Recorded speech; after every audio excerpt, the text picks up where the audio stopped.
Hey fellas, so check it out. I don't usually do videos like this, Pro Schmo community, because it's my 100 unit outlier bet. I would provide like a write up and then send it to you guys in the group chats, the DMs, or email. But for this one particularly, I thought to do a video because I thought it'd be more effective. Okay, so we have Marlon Vera on the money line, and I know you got a million questions around it. Okay, a million of them. And believe me, I know particularly I'll be able to resolve your doubts somehow so that you can make an informed decision for yourself. Okay, we're going to start off with Zahabi's record, okay, and things that you may or may not know about him, right? So, for example, when he first opens up his career, he's fighting guys like Ricardo Ramos. You got Vince Morales. He's coming from TriStar Gym, so he has a huge name backing behind him. George St. Pierre, for those of you that don't know, his sibling brother made waves in the UFC.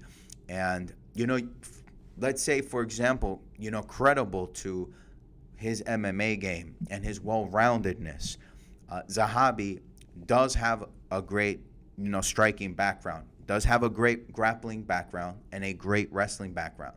And you probably read already how, Marlon Vera is not so well versed on the ground. Every time he's taken down, if not by Corey Sandhagen or any opponent, he struggles, with grappling them, right? He's already starting slow in the first round. So, anybody would have apprehension about even remotely betting Marlon Vera against a grappler, wrestler, striker like Aieman Zahabi, and then you think, well, he is relatively younger than Zahabi. Zahabi's nearly 37, so maybe something gives, but I'm not gonna touch it. And Harry's crazy, right? So we'll start with Zahabi, right? His jab is very effective.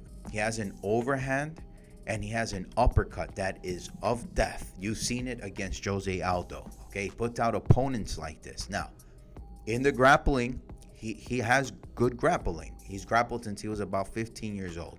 He is a black belt, and he has competed on the regional scene. He has competed amateurs. He's won tournaments in grappling. But so does Marlon Vera. Marlon Vera has an underrated grappling game, just like Sean O'Malley. Now, here's where I'm going. In the wrestling, Aieman Zahabi has competed in Quebec Canadian Provincials. So the equivalent of that wrestling field would be something of NCAA Division II. All right. And I would actually go on to say like a community college NAIA, like Phil Hawes. Do you guys remember that fighter, Phil Hawes? Yes. Okay. And you've seen what his wrestling was like. Now, Aieman Zahabi has about one takedown ever, and I think that was to Vince Morales, if I'm not mistaken. One takedown. Because when it comes to MMA, and the weight class matters as well, bantamweight, if you do as he did, let's say for example against Ricardo Ramos, and you think you're going to chain your striking and wrestle a bantamweight, okay, grapple him, to submission, you need to complete that. There is no coming back from that. And that's what happened to him against Ramos. So he was very overly confident.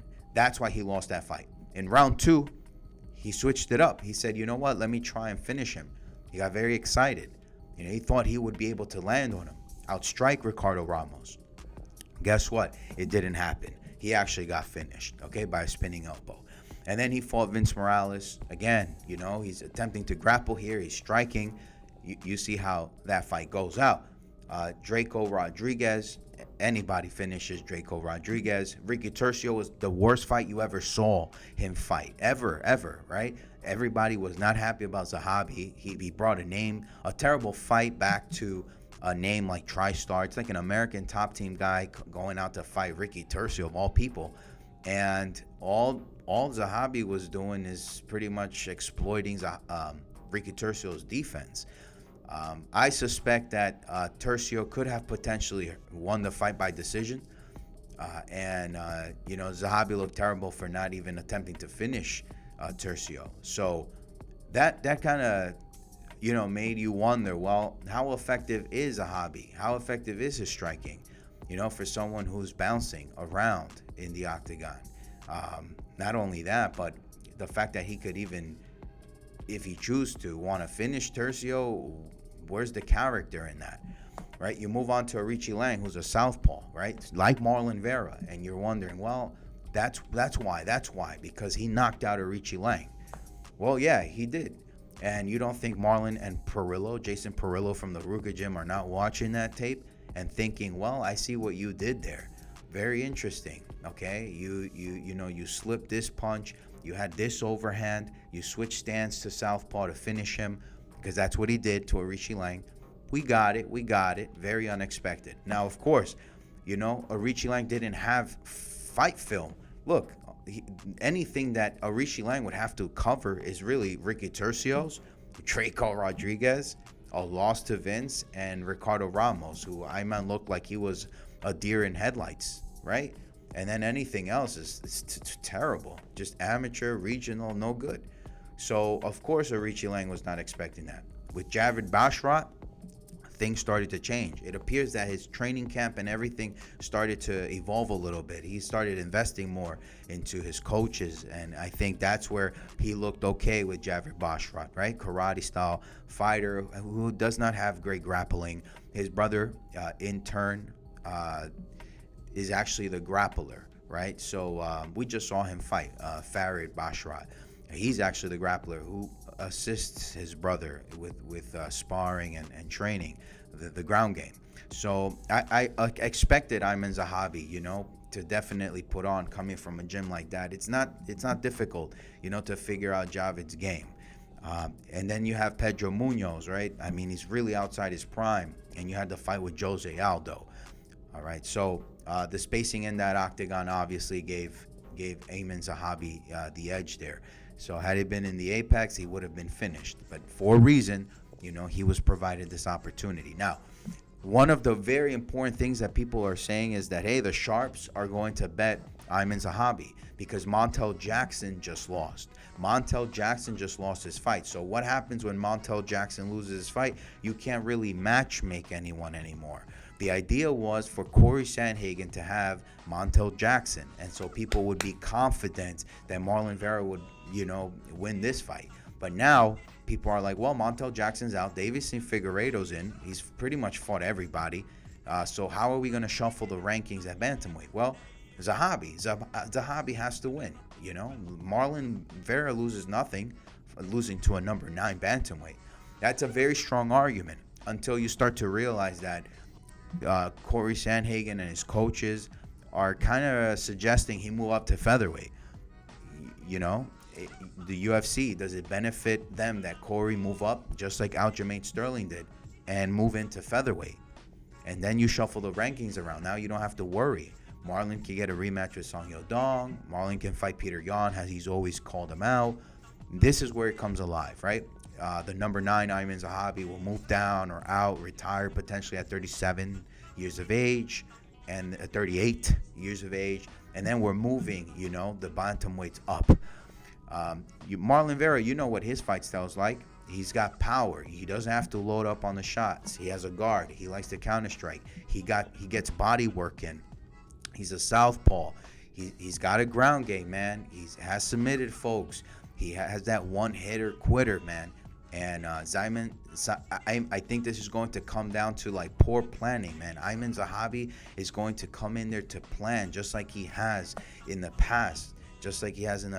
Man. He planned to try and wrestle Ricardo Ramos because it is true. Ramos has terrible grappling defense. We made this very clear, to you guys this last week in Rio. He's got great offense, but unfortunately, when it comes to the canvas, he's very vulnerable there. So, but it backfired on him, right? So Ramos just proved to have somewhat of a ground game, and Zahabi could not believe it. And at that point, it's like, wow, the whole gym failed to realize that for him. How?